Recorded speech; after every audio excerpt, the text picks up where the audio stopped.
This is a fun one. Honestly, it is one of the most unique rides I have ever done. And that's for one main reason.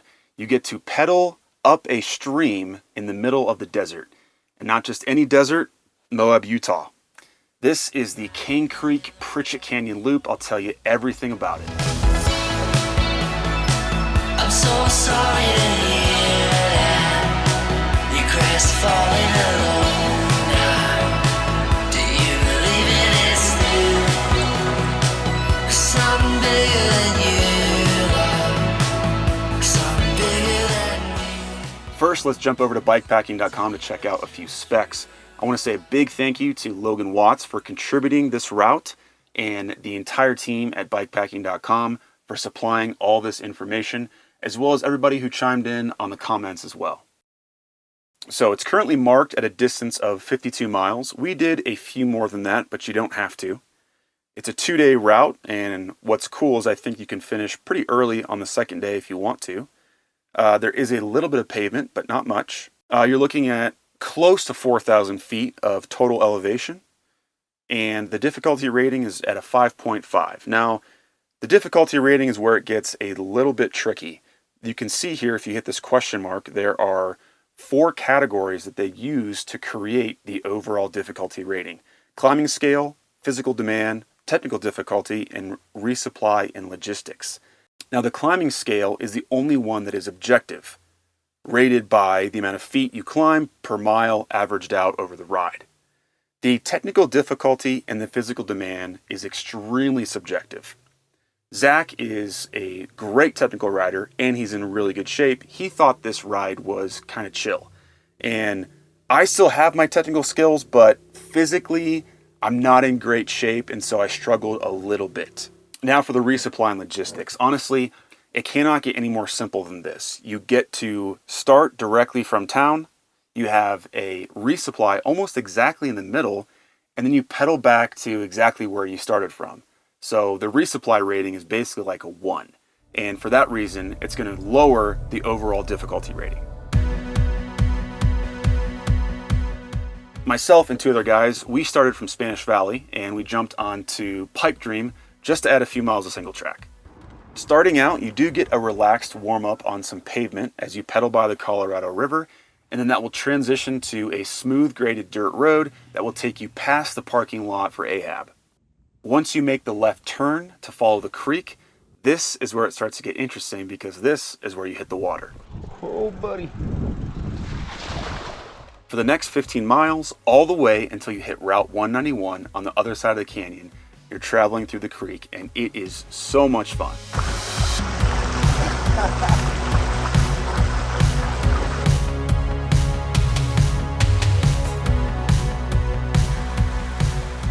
Now, for as much fun as this is, I will say that that section is not very easy.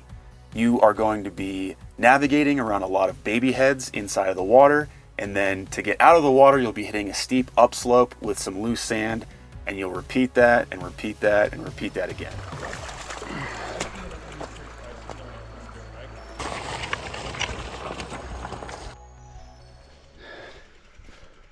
So if you look at the comments, there's quite a bit of chatter regarding tire size, and I can understand why.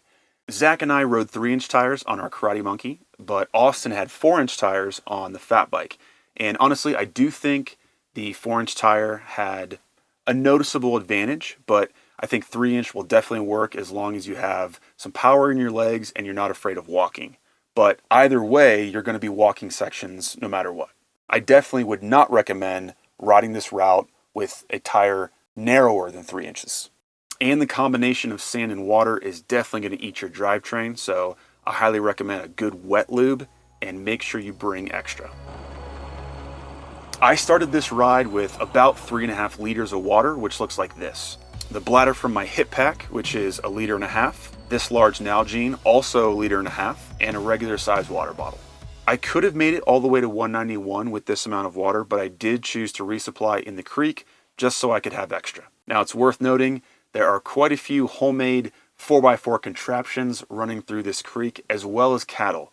So if you do choose to filter water, there is a risk. Just After exiting Kane Creek, we showed up at Hole in the Rock, but unfortunately we were a little bit too late. If you want to use Hole in the Rock as a resupply, you need to get there before 5 p.m. This didn't have any effect on our trip because we chose to carry all the food we needed for the entire trip, and we were able to resupply water at the rest stop that's a quarter-mile north of Hole in the Rock. Now this rest stop does not have any snacks or food currently, just soda and water. Hole in the Rock has a decent general store that's pretty much as good as any gas station, including ice cream. And it's just kind of a unique place that might be worth a visit anyways. Now the next section is very important. From there, we opted for the off-highway route to get to the Behind the Rocks area. It's quite a bit more work, but it is much safer. The portion of 191 that you would need to ride to get to the Behind the Rocks section has absolutely no shoulder. There is literally no safe space to ride your bike on the highway. For the off-highway alternative, you can check out some GPX files that are linked in the comments of bikepacking.com for this route, or you can look at my Ride with GPS file that I have linked in the description. The evening had a really cool feel to it as we quickly knocked out some miles, and the sun was setting just as we got to Picture Frame Arch. This put our first day at a total of about 40 miles, and if you can manage to make it this far on day one, it will make your second day even easier. To show the world how Zach bike packs. Little alcohol tabs and little extra auxiliary twigs.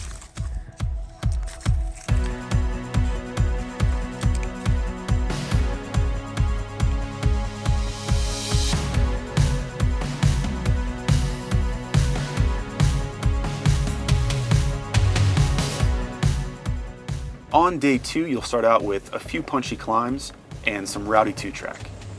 By the way, if you want to go to this really cool overlook that shows you a huge portion of Kane Creek that you just pedaled the day before, go ahead and take this little side route.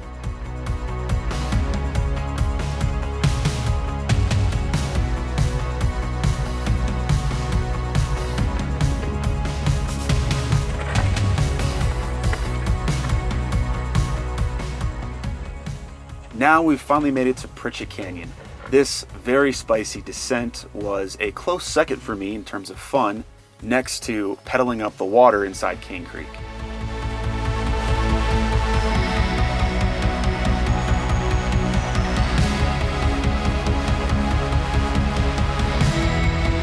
The entrance to the canyon has a sign that says the next 4 miles are much more difficult than anything you have covered up until this point.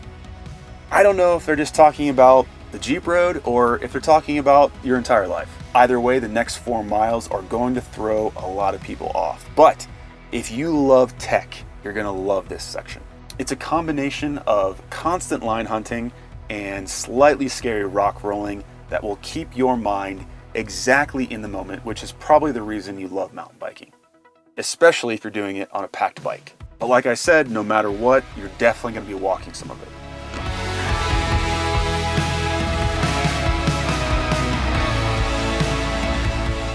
Finish the ride by jumping onto the Mill Creek pathway, which will take you right to Milt's, where you can get a burger and a milkshake, which is honestly the only way to end an epic ride in Moab. Thanks for watching. I'll see you on the next one.